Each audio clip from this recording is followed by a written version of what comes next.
Recording. All right. So this week's Torah portion is Parashat Vayikra. We're starting the book of Leviticus, which is, of course, all about the sacrifices. Leviticus meaning, of the Levites who work in the Mishkan and arrange those things. So this week describes the first the main sacrifices. We've got the Olah, the burnt sacrifice. It's the one that is burnt in its totality. The Omer or Mincha, which are different types of meal offerings, specifically for people who can't afford the animals. A Shlamim offering, which is given for, it's called a peace offering or a wholeness offering. Some translations say an offering of well-being. So I think it's sort of a just because like I'm feeling good and I want to give it up to God offering. And this is one of the ones that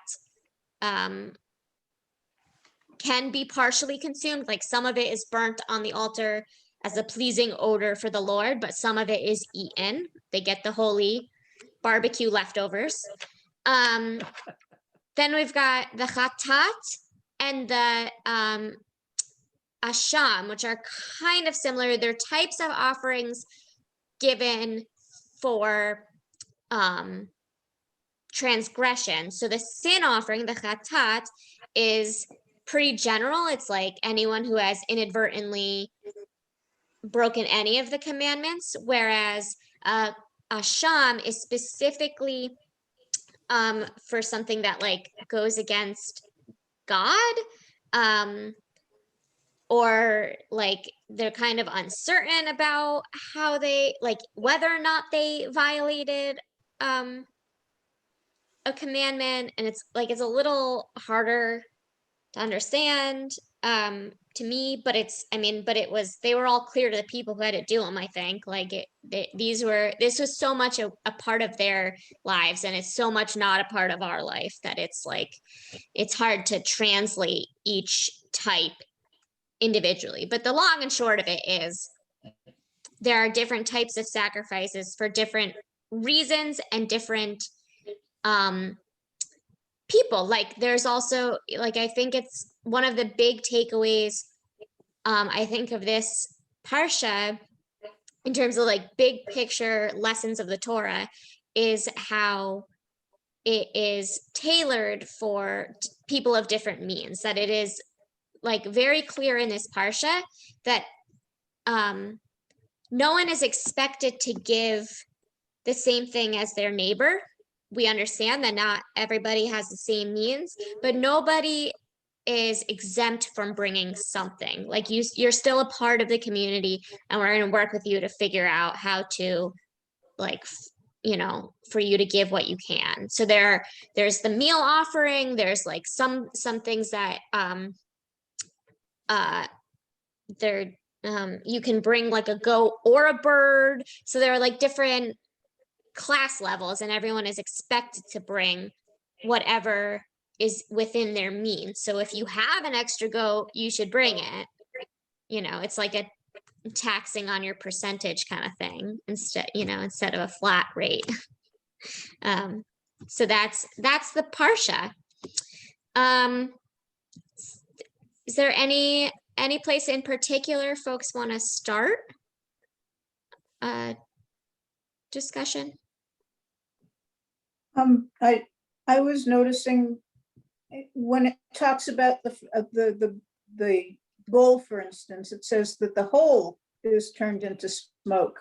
But when it talks about the bread and other meal kinds of things, the priests get some of it. But and I know other places we've read the priests get some meat too. But this particular portion, it seems like they're vegetarians.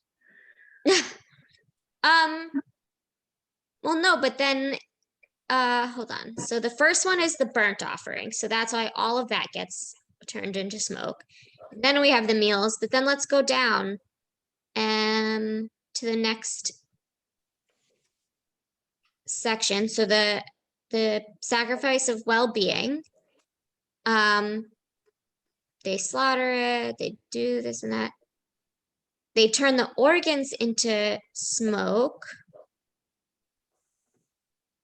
Hold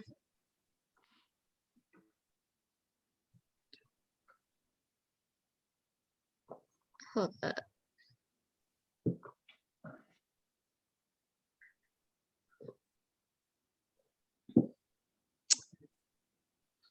I guess it doesn't say it here, but it ends with you must not eat any fat or blood, which I think implies at least that Okay, they could eat parts of it. right, okay.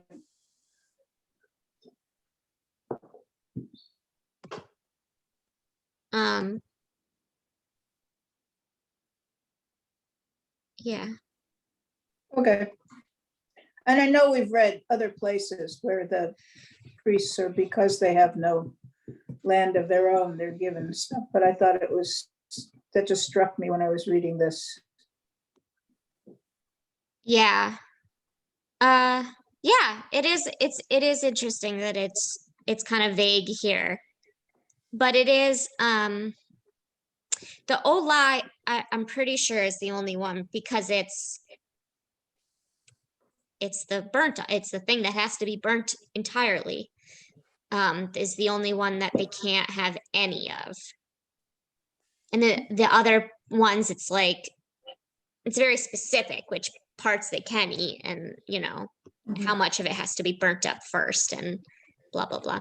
There's a funny, I don't know if I've told you about this one. I know I've mentioned several other skits from Yehudim Baim, but there's one where the priests they're like at a table like on a panel and the Israelites are coming with their animals and their wheat and their fruits and their whatever, and they as they approach they say what kind of offering they want to give, and the priests are like they have a book where they're double checking, is that one we can eat, is that no we don't, you don't need to give that one, you want to give, and then they give like, oh, you want to give the shlamim offering because that's better for you, and then they can have barbecue. They've got like their rib bibs tucked in, and it's cute. But I guess the point of this portion is more the offerings of the people, not so much the duties of the priests and the recompense for the priests. That's someplace else. So I guess Right. maybe that's it. Yeah, I think that's a good point because this is still the very beginning of the laying out of the sacrifices. It's not the first mention of sacrifices, but it's the first like getting explicit rules. And and yeah, they're still in the desert at this point. Everyone is kind of equal. No one's farming because they're all in the same boat. So the stuff that will become important in the temple, it is still mentioned in the Torah, even though we're still a whiles away from temple life, but it's not as pressing.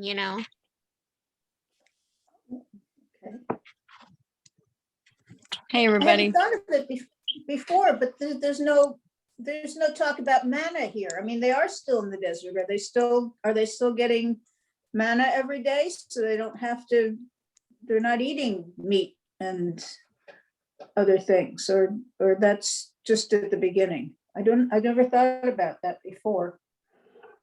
Yeah, I mean, they are still getting manna. But I think we can assume they have livestock as well to some degree. Because they do offerings in the Mishkan. At some point they get the pigeons or whatever, the quail, that's what it is, from God, which I guess kind of implies that they didn't take livestock out of Egypt with them. but at some point they seem to acquire them. Like they definitely have them for the sacrifices. But it is worth noting that none of these sacrifices are offered in this parsha. This is just the rule giving. And the first, maybe not the first, but one of the first sacrifices, once the Mishkan is up and running, is the strange fire of Aaron's sons. So it is kind of a while, I get. I think there is a bull offering as the inaugural, like once it is maybe next week, the first real offering, sacrifice, Aaron does butcher a bull. But then like the next day, before any of these other specific ones are given, we get the strange fire. So yeah, we're a little back and forth on what their animal status is. But they have some. They have the bull. I don't. I have a. Hello, everyone. Joel, you have something to add? Or a different verse to take us to? Answering Debbie's question, it's something that really comes up all the time. And what's given me a lot of peace is something I read from Rashi. It's in Hebrew, it says, Ein mochtam u'meuchar b'Torah. And that expression is also found in Talmud in at least 2 or 3 places that I've located. It really means there is no before and there is no after in Torah. There is no chronology. Now, there's a lot of modern scholarship which leads to the idea that this entire book was written during the time of Josiah.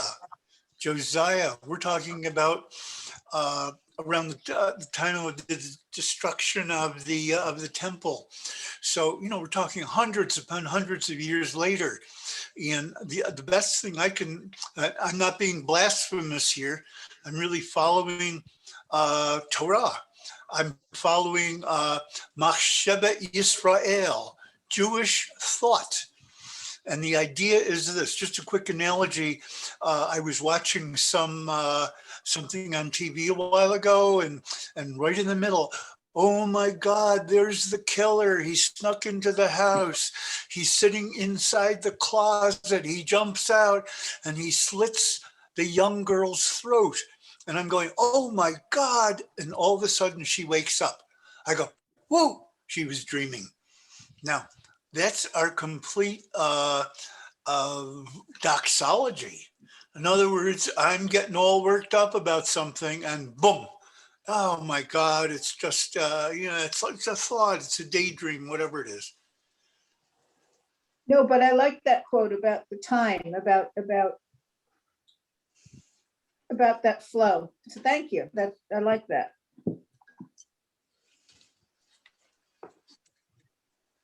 Yeah. I guess I had a question. Okay. I know sometimes it says that they would say male or female. Was there a significance to that?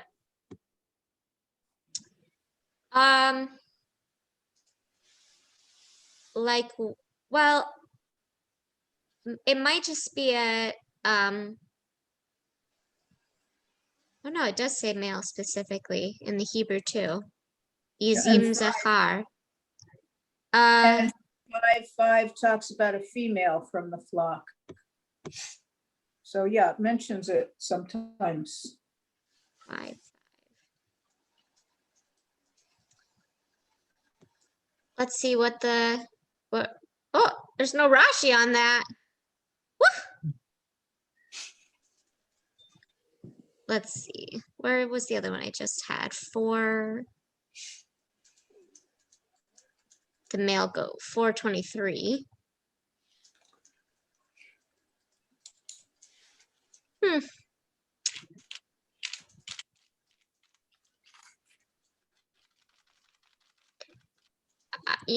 I never really took note of that. There must be some reason that they specify, but I'm not sure what it is. I was thinking about that while I was reading it, and you know, a lot of what we've been reading about the tribes, the males are counted and the females aren't. But when you talk about livestock, the females are more valuable because they're the ones that give birth and have milk and all the rest of it. So maybe it means you're spending more if you bring a female. Yeah, it could be. I mean, to that point, it elevates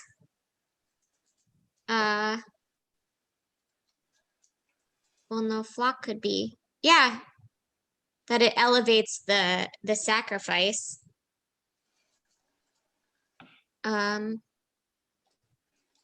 Let's see. Joel put in the chat, Winston Blackmore, the leader of a polygamous Latter-day Saint group in Bountiful, British Columbia, Canada, described, oh, well, I don't know what that has to do with the flocks of the female of the flocks. That's very simple. Biology supports Torah. If you have one bull and you have 500 cows, you're still good to go. You're still going to have plenty of little heifers running around. The reverse is not true. So in other words, what's rate limiting? It's sure not the men. Okay, one guy can sire 500,000 children if given the chance. We're just not given the chance. And in terms of biology, women are XX, males are XY. They're not YY. That would be a different whole thing. So what we're saying is it's a different inheritance pattern. And mathematically, this is borne out. I've done a lot of mathematics on this. And so in other words, men and women are certainly equal in terms of value, both in and out of Torah. However, males have a very different role, very different. So you want to sacrifice that male, that bull. And in other cases, I think Hatat is a female, I believe. Ashan, we say Ashamnu. At Yom Kippur, Ashamnu, that's Asham. That's our guilt offering. We feel guilty. What we've done, what our fellow humankind has done, blah, blah, blah. So remember biology. We're ruled by biology. By the way, created by HaKadosh Baruch Hu. All planned out, okay? Not under our control. Right, of course, but our understanding of biology is limited by our human brains and has evolved considerably over time. So it's not exactly black and white either. But I see your point. So but that doesn't really answer the question then of which sacrifice do you think is more, was considered giving more then? Because the females were more, as Debbie said, more valuable in the sense of, like, if you had equal number of each, the female would be more valuable because she gives the milk or the eggs or the whatever.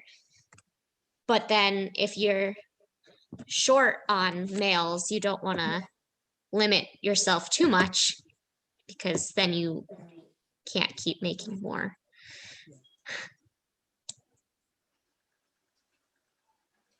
You thought that was a simple question, Michelle. There are no simple questions in Torah study. And there are no real answers either.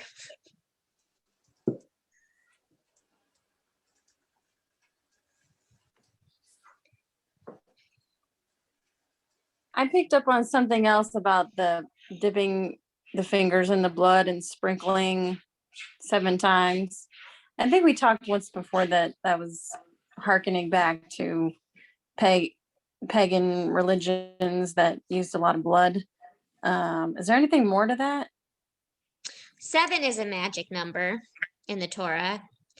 It's not really explained. I can't tell you why it's a magic number, but it is, 7 days a week, 7 days of Pesach, 7 sprinkles, 7 circles around of a bride around her groom.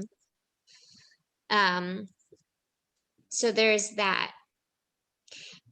It's all about, I mean, being a priest sounds really gross. I have to tell you, these descriptions of the priestly duties like really make me squeamish. It's gotten better over time.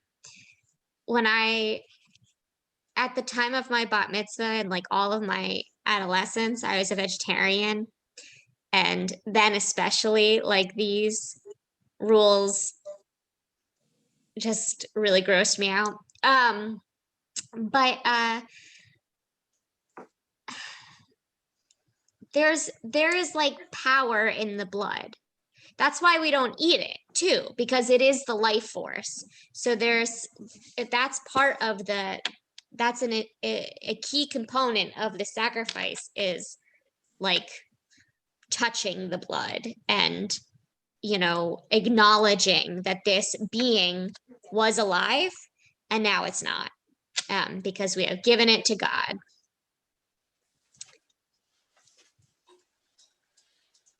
And the fact that it's a cow's blood is a step up from the human sacrifices that may or may not have also happened in the ancient Near East.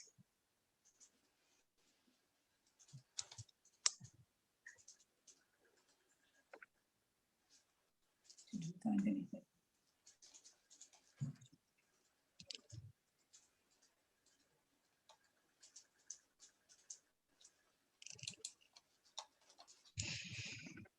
On Something. that today, Oh, sorry. Go ahead. Sorry. Today, do Jews still dip their fingers in wine? Yeah, I mean, at Passover, it's the only time we do it. It's so it's a specific blood ritual.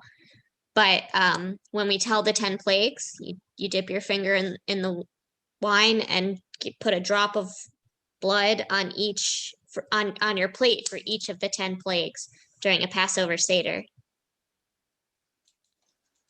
And then, some people, when you have food on your hands, you want to lick it off, but there's like a strong minhag, a strong tradition not to lick the wine off your finger because it's blood. It's our one moment of transubstantiation.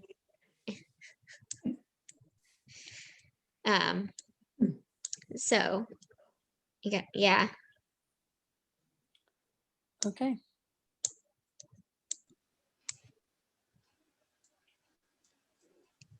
What you said earlier about the different types of offerings based on what you could give. I mean, that has obvious ramifications today. Ner Shalom works that way, for better or for worse. But it's hard. It's hard to find relationships between this portion and modern times. Yeah. I was gonna go there next if nobody had other specific questions about verse, about the language. Is that something I come back to every year when we read this parsha, or a lot of Leviticus, frankly, is like, what is a sacrifice today? Because like that's still a word that's very common in our vocabulary.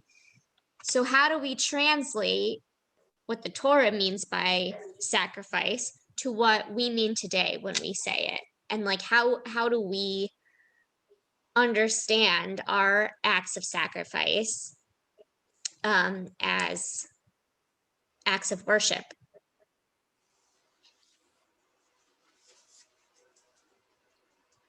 We sacrifice by not eating leavened bread at certain times. It's sort of or not eating at all on a day of fast. It's the same type of thing. It's the sacrifice that doesn't kill anything, but it makes you stop and think, I guess. About Right. what you're,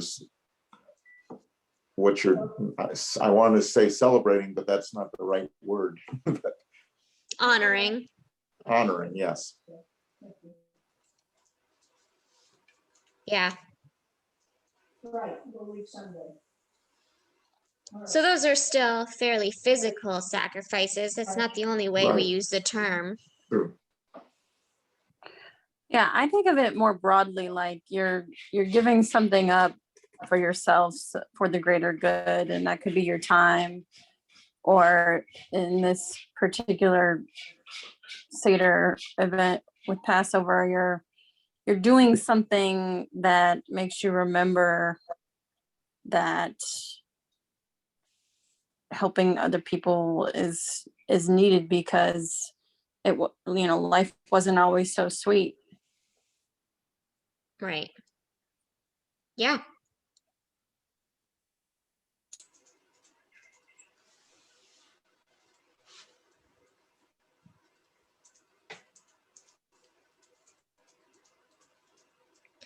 I think time is a big one. Time and money, which are, time is money. How we give of ourselves to, as Chava said, for the greater good, whether that's like volunteering or donating to a charity, for your spiritual community, for your family, anything that you're doing that's not of benefit for yourself, or not of direct benefit for yourself, can be a sacrifice. And how how much more could we appreciate those moments if we understood them as acts of worship, and not just, I don't know, something we feel we have to do, which is maybe also how the Israelites felt about bringing their animals. Like, it's a commandment. They have to do it. There's not really a choice. But also, it's called a korban, which that root word, I don't know what the root for sacrifice comes from, like I assume it's Greek or something, but korban, which we typically translate as sacrifice, comes from the root karov, to come close. It's about coming near to God. So so I think that's an important connection we sometimes miss now, is that those moments of self-sacrifice, however we understand them, should be things that bring you closer to God. And if they don't, or your understanding of the divine, and if they don't, like, that's something to consider about, maybe it's not the right sacrifice for you, or whatever. Yeah, Joel. Yeah, the word for sacrifice is zevach, and meat sacrifice. And in Talmud, we have zevachim. So if you're interested, you want to study 500 or 600 pages about sacrifices, go to zevachim. It's all there. And another word is mizbeach. Anytime we put "ma" in front of a word, it means of or from.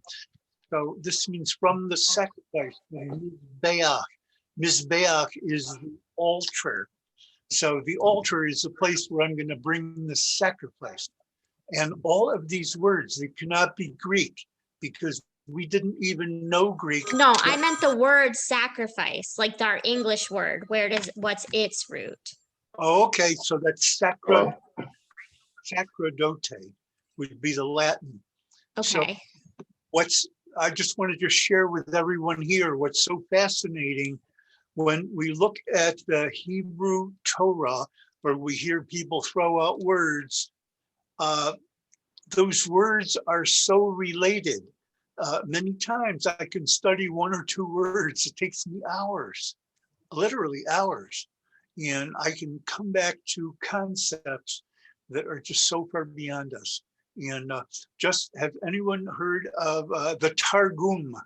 Targum Onkelos.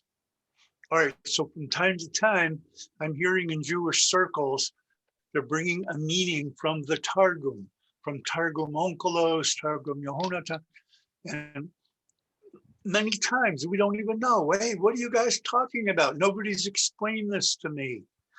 Now, what I personally do, I jot it down, either on my computer or I write it down, and I make it my business to figure that out. So I'm looking for something in Targum. Targum just means a translation. All of our English translations that we're reading today, which is what we read, are Targumim. They're just translations, they're interpretations. I like to say, well, wait a minute, is this someone else's opinion or is this the word of God? Now, I don't like someone else's opinion. I am Well, going to, too bad. what? There's no way to read it without getting someone else's opinion. Well, I don't know. Who do you think wrote it down? For example, when I get stuck, I'm looking at Rashi. Rashi was born 979 years ago. Okay? When I read Rashi, it's not even Rashi's opinion most of the time. He refers me back to the Talmud.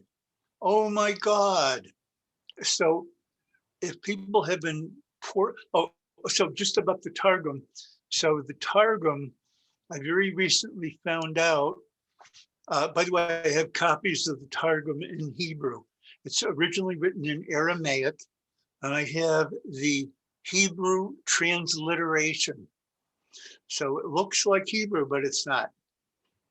And so I'm just getting, and many times the meanings. So let's take 100 years after the birth of Jesus, the year 100.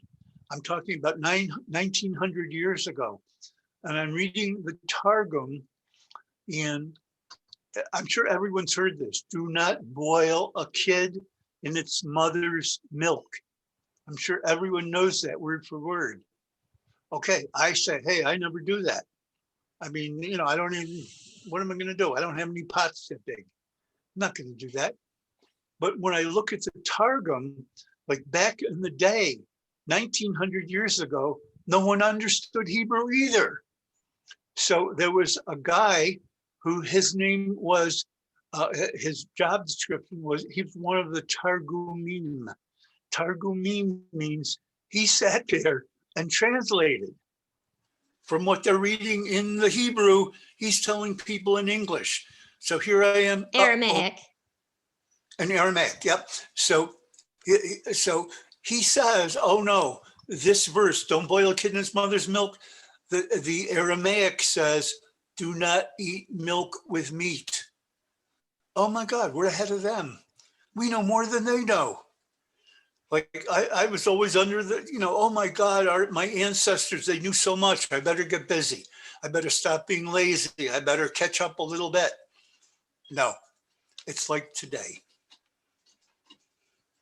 That's Targum. Hope you hear that word lots. But that's, I mean, but that example really makes my point, though, that every translation is an interpretation, because it doesn't say, I mean, the rules of kashrut regarding mixing milk and meat aren't really fleshed out until the Talmud. Well, the Mishnah. I mean, the Mishnah does most of it. So, you know, not to say that that's not what they meant, the authors of the Bible, and that Onkelos was closer to the reality, but also he's closer to the Mishnah at that point than he is to the writing of the Torah. So, you know, I mean, you cannot read any of these texts, even if you are fluent in biblical Hebrew, and not be getting somebody's opinion, because several people wrote these down, and they're not internally consistent. You need to be able to be open to human interpretation for these. But who do you believe? Who do you listen to? That's the next problem. Of course, which is why in Judaism we have this important practice um, of arguing and recording all of the arguments, and they're not separate, the different opinions. They engage with each other, and it is through that conversation that we have a deeper understanding, and everyone's entitled to their own, like, whichever interpretation sits well with them.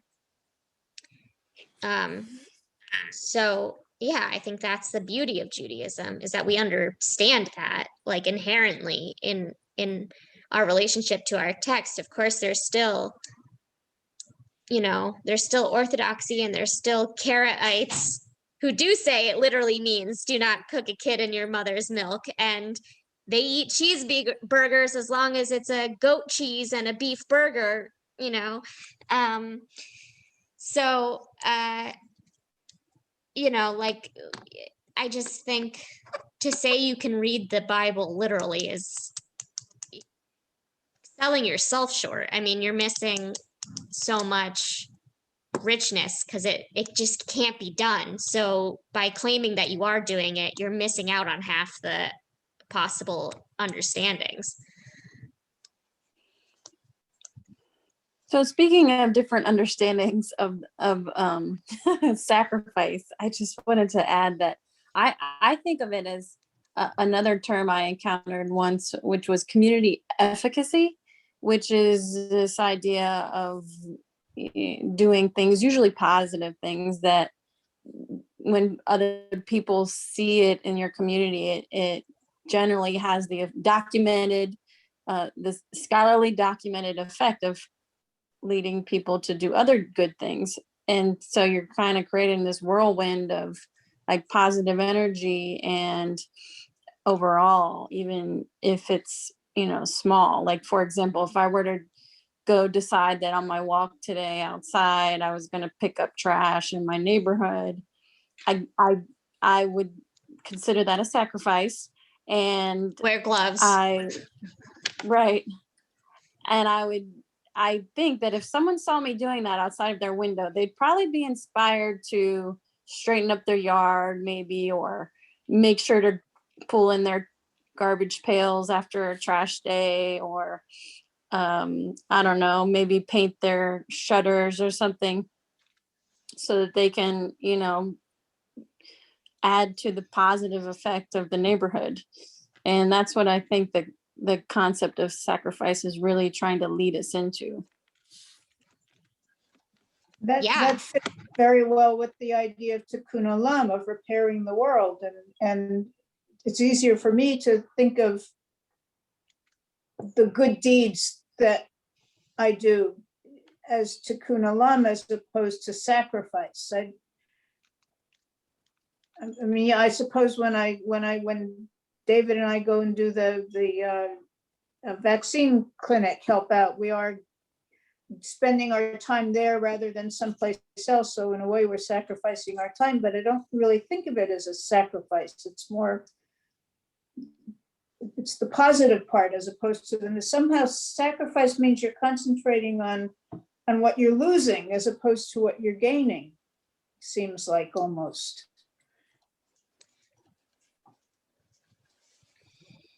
Making the world safer for ourselves as well. Well, yeah, Right. that's true. So something else I was thinking about this week, that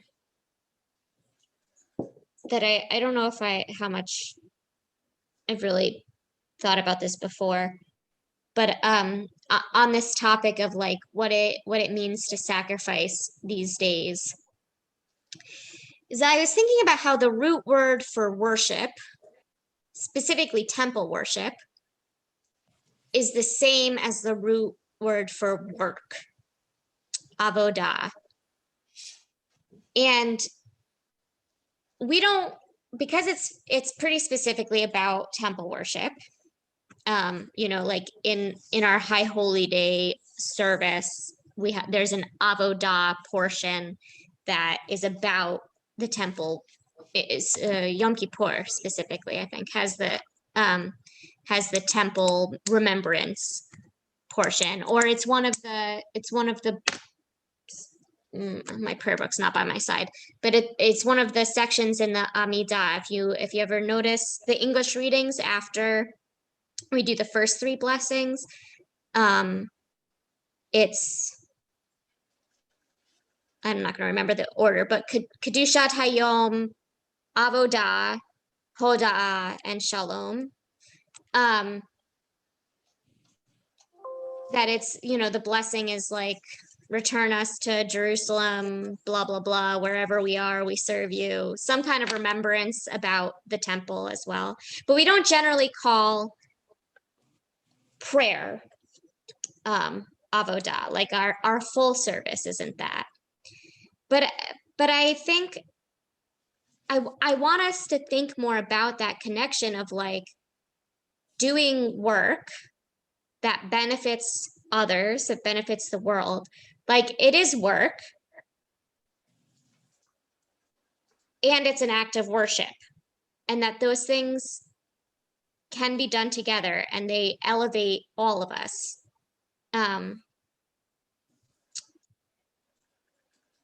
Yeah, that it shouldn't always feel easy, even if it feels good, to do tikkun olam or to do a holy deed.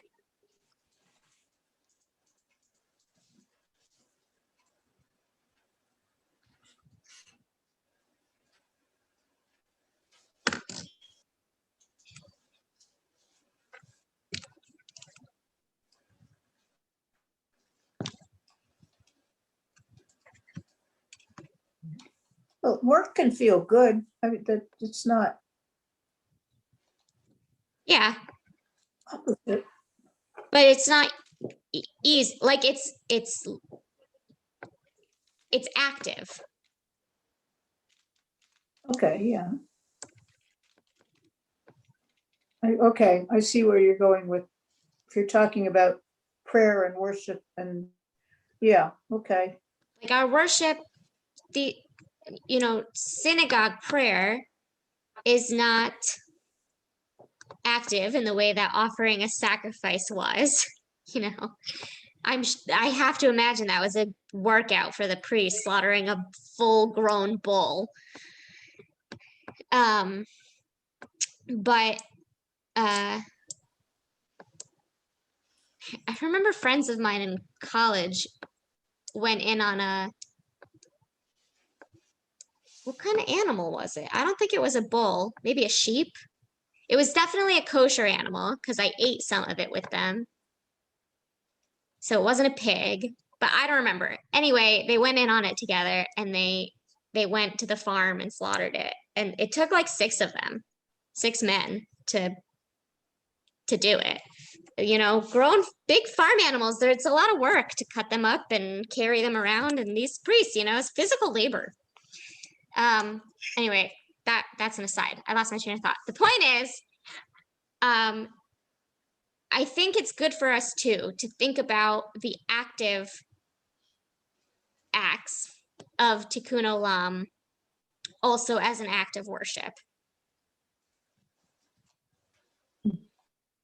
That doing things that take physical labor, like cleaning up your neighborhood, or I mean, I don't know what your positions are at the vaccine clinics. If you're sitting in a chair all day, it may not feel active, but having gotten both my shots now and seeing the like crowds and the stress, like the just in the air, I imagine you're tired by the end of the day.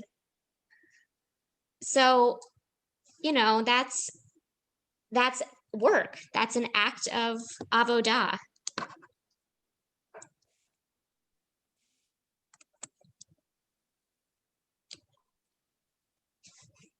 It's work, but in our case, I think you sense a lot of joy among the people that are there. They're so happy to have the opportunity that it makes me feel good. Well, I guess you could say the same thing for the sacrifices, that people watching felt that their spirits were being uplifted by. Yeah, that. yeah. It's all about coming closer to God. Hebrew question. In my Chumash, the margin between chapter 1, verses 13 and 14 are the Hebrew letters Shin, Nun, Vav. No, Shin, Yud, Nun, Yad. Yud. Right after verse 14 in the margin are the letters Tet, Vav. What do they indicate? They're not going to be in my Sepharia. Yeah, I didn't see them in Safari. That's why I wondered, why are they in my Chumash? Shani. Oh, maybe it's the is it the Aliyot? Is it just those two? There's no other marginal markings? Yeah, that's for chapter 1. But there are other margins. Okay, so this could be, yeah, there are more. There's a third one, chapter 2, verse 6, and after verse 6. And Yeah, I think they're citations, or they're like okay. so like Shin Nun Yad could mean Shani, that the first Aliyah ends after verse 13, and the second one, Okay. Shani is 2, begins. Tet Vav would be 15, so maybe, so that's just the marker for verse 15 after verse 14, and it's just placed in a funky place. That stands out to you? Yeah, that's what that is. Never mind. I can see that one. And then there's us. Dave, which chumash are you using? The stone This is or the plow? this is the Hertz. Hertz. Yeah. So many. I'm very old, and this is the one that I use for my bar mitzvah. So goes back a few years, I think 1960. And here I was feeling grown up because this year my my bat mitzvah can drink. This June will be 21 years. Okay, so those would be the aliyot. That makes Yeah. sense because I can see another one that I'm guessing, I don't know my Hebrew counting. Shalosh. That would be Lishi. third. Okay. Yeah. That would be the third would be Shalosh. And then Revi'i.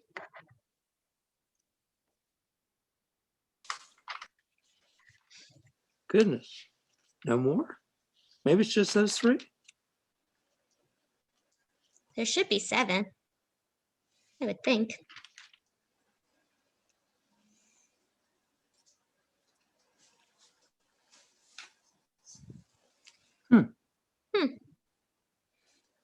And I see Shavi'i.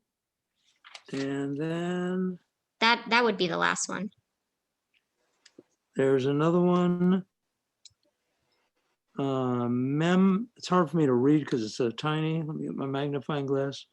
Looks like Mem Fe Tet Yud Rosh. Maftir. Thank you. Yeah, okay. That's the Yeah. extra one. There are 7, and then the maftir is just like a repetition of the last few verses of Aliyah 7. Thank For some you. reason. Gilbert's book, if I'm not mistaken. That's the Yes. same one? Yep. Yep, that's it. Very good book, by the way. Joel, you and I go back a few years. Never even seen that one. This was endemic in the conservative movement. Back in the- Okay. Before Eitz Chaim, isn't that the conservative one now? Am I wrong? Eitz Chaim. Chumash.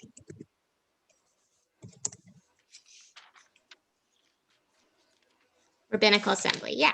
Eitz Chaim is the current conservative Chumash. So many. be interesting someday I've done this with prayer books, but not with Chumashim, to just like lay them all out and look at, try like what the discrepancies are. Um, if they use different translations, or if it's just about the footnotes or whatever. Yes, Joel. Yes, about what you just said. I noticed that the new plout is used by the Reform movement. Right. That's ours. And they just came out with a Gunther. new, someone pointed out to me that they moved the Hebrew and the English side by side. Now, in Good. all of other plout books, here's the Hebrew up here, and way down here is the English. They're saying don't even bother with the Hebrew. And I'm very happy to see that the plout is now moving the English a little closer. And all of the sources that I use are all right side by side, because I'm learning. I'm trying to learn. Yeah. And as far as who to believe, it's a huge thing politically. What happened in 1883, one of our little movements, one of our groups, had what they called the Treifa banquet. They're graduating the new rabbis, 1883, and they had a lot of shellfish. And there was such an uproar that a lot of people said, this is not for us. This goes against Torah. We're going to start what we're going to call the conservative movement. That set the reform back 100 years at least. So what I always say is, whenever I hear anything, I'm saying, how far off the derech, how far off the pathway is this? Now you can be pretty close to the pathway, or you can be so far off, I won't even listen. Like, for example, L. Ron Hubbard. Anyone know who that is? Okay. That's a He's way off. different. He is way off the derech. But here's the problem with comparing L. Ron Hubbard to any legitimate religious institution, is that he explicitly wrote his books as science fiction and sold them as novels for years before claiming that they were true and they were religious texts. So if anyone can't see through that scam, that's on them. That's a totally different ball game. May I mention, in the Book of Mormon, I came across something that was called the Book of Moses. And me, I'm a little naive. I go, oh yeah, I like to read books about Moses. And I start reading the Book of Moses, and it is so mixed up. I'm going, who the heck wrote this one? Well, guess what? There's more Mormons around than there are Yehudim.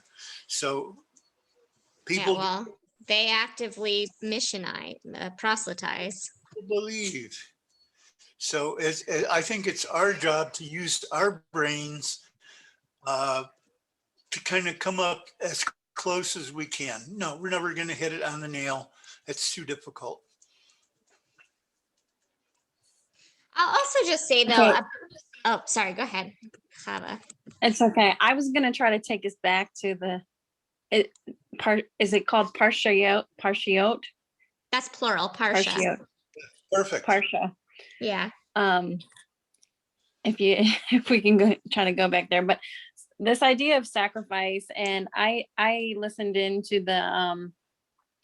the seminar with Jews of color, and it got me thinking about, some of the difference between Sephardi Jews and Ashkenazi Jews, and how sacrifice looks different perhaps in these different communities, and perhaps that when you have wealth, that giving money is sometimes the popular thing to do, but when you don't have money, and I think perhaps the way our culture, and I mean American culture overall, our global society has evolved in this way that makes it feel like if you don't have money or more possessions to give, then that's not supposed to be good enough. And I think it's actually the opposite. I think that the most valuable things are people's time and their ideas. And so I just wanted to share that Yeah. and see if anyone has any comments on that. Well, there's What also, I difference- mean, oh, sorry, go ahead, Debbie. I'm sorry, go ahead, Rabbi. I was just going to say there's studies that show that poor people are more likely to give tzedakah, first of all. And then certainly what they give is a much higher percentage of what they have. We have, billionaires who run huge corporations that set up fundraisers through the corporation. So you donate the money through them and they get the tax write-off, and they may or may not match that, but it's such a drop in the bucket to them. And the person behind it all isn't getting a single dollar of their own income. So that's one thing about this, like, giving what you can problem, and how I think the Torah gets it right, that it's ranked based on what you have. So if you've got the bull to give, you cannot bring a mincha offering. You give that bull, So yeah, I think that's there too. And to people who don't have money or possessions, the act of giving time and energy and intellect and whatever is also, I mean, like I said, time is money. Like, I know grassroots organizers who, work their 9-to-5 job in unions. Like, several of my friends who work in who do grassroots organizing, volunteer, also work for like SEIU and like big, national unions that help individual workers join unions. You know what I mean? So they work these like long hours, unpaid, often, like they get a set, they get a small salary. They're not hourly workers, but then when it's time for this union, they're getting off the ground to do a vote, they're putting in like 70-hour weeks and not getting paid overtime. And then they're still giving their weekends to distribute food, even if they didn't personally buy the groceries to distribute to people less fortunate than them. Like, imagine how exhausting all of that is. So, I think there's nothing, we shouldn't sneer at people giving their time either.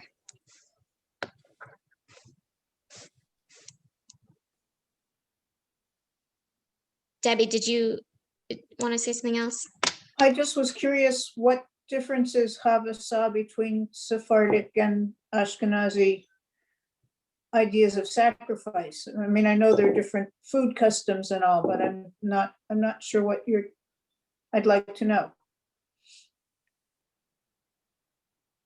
I was just, when I attended the seminar about the Jews of color, one of the points that was brought up was that because of the way our society is, that it happens that people with darker skin just end up with, or through certain circumstances, have less wealth, and that they sometimes feel like lesser than because they don't have it to give. And well, I don't know that anyone specifically said that at that seminar, but that's sort of what I was taking in from that session with them. Right. Yeah. Okay, I so think you're it's talking about wealth level, not geography. I got you. Okay. Yeah. cultural. What I'm Yeah. gathering about, and I'm trying to bring this on the open for the benefit of everyone to discuss it and keep open minds. But I feel like when this dialogue about Ashkenazi and Sephardi is is discussed, there are some times when that's our way of talking about the differences of socioeconomic status of Black and white people, and that's a touchy subject, and sometimes people, you know, want to frame it in certain ways and use appropriate language and be careful about how it's communicated. But you know, it seems to me like that's just like coded language for, you know, Black and white. Or at I least have to disagree a little bit. I mean, I know what you're saying, and very often the Jews from around the Mediterranean fit into those categories that you're talking about. But coming from Brooklyn, there are many Sephardic communities in parts of Brooklyn they're white and they're wealthy. And I have friends who are Sephardic, and I mean, they're not wealthy, but they're definitely as white as I am. So I don't have that divide that you're talking about, although I see where you're coming from. I don't think it's coding, though. I In think Israel, maybe. yeah, and I think it's maybe less between Ashkenazi and Sephardi and more European and not European, which people in, you know, in North Africa, Jews of North Africa identified sometimes as Sephardi or sometimes as Mizrahi. I don't know how they decide that. Mizrahi literally means Eastern. So usually it refers to Arab Jews, but like, you know, like east of Israel. But if you're an Egyptian Jew and your custom is very similar to the, I don't know, to the Yemeni Jews or whatever, then you might identify that. Anyway, but I think your point, like the core of your point is correct though, that Right. like the bigger issues of classism and white supremacy of our world do and often play out in Jewish communities as well. And it's something that we have to be aware of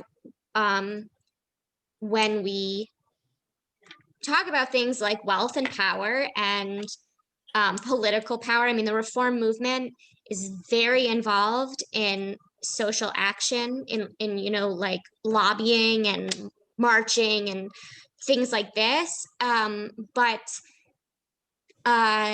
if we're not willing to talk about how the issues that we're advocating for on Capitol Hill play out in our own communities too, then like we're kind of missing the mark. And I think actually like this week is I mean, every week is sadly an important time to talk about it, but I've been thinking about it this week, especially, you know, there was that horrible shooting in the Atlanta area of Asian women primarily.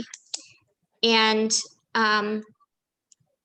there are a lot of Asian Jews that do not feel welcome in Jewish communities because they don't look like they walked off the set of Fiddler on the Roof.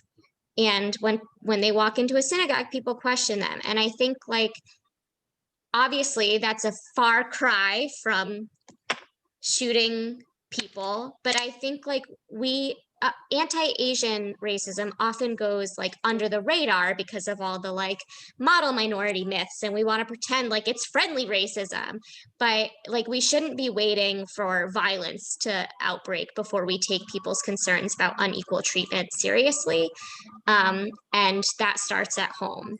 So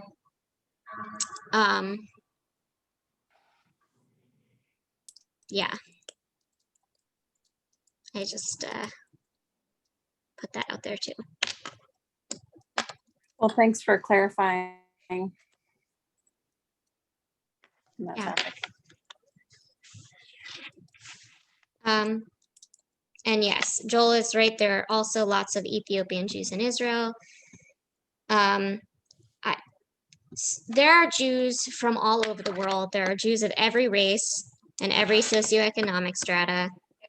Mostly this diversity lives in Israel and the United States. In Europe, Jews may remain pretty homogenous, and Jews have been pretty much kicked out of the Middle East and Africa, so there's not a lot of communities left there. But because of just like the world we inherited, this racism absolutely plays out in Israel on like an institutional level, unfortunately, and of course in America, among American Jews, we don't have the same kind of institutional power that Ashkenazi Jews have in Israel, obviously, but it certainly still plays out in our synagogues. And yeah, and I just think we should be more mindful of that. So there you go. That's Parashat Vayikra and a bunch of other stuff. Next week, we'll continue with Parashat Sav, but April 1st, that's the Thursday during Pesach. So there's that Shabbat is also Chag. It's the last day of Pesach. So there's not, it's a holiday Parsha, like there's not a regular Parsha. So we're going to skip that week and pick up again with Shmini on April 8th. Joel, you furrowed your brow when I said Saturday was the last day of Pesach. We're reformed. We get 7 days. That's it.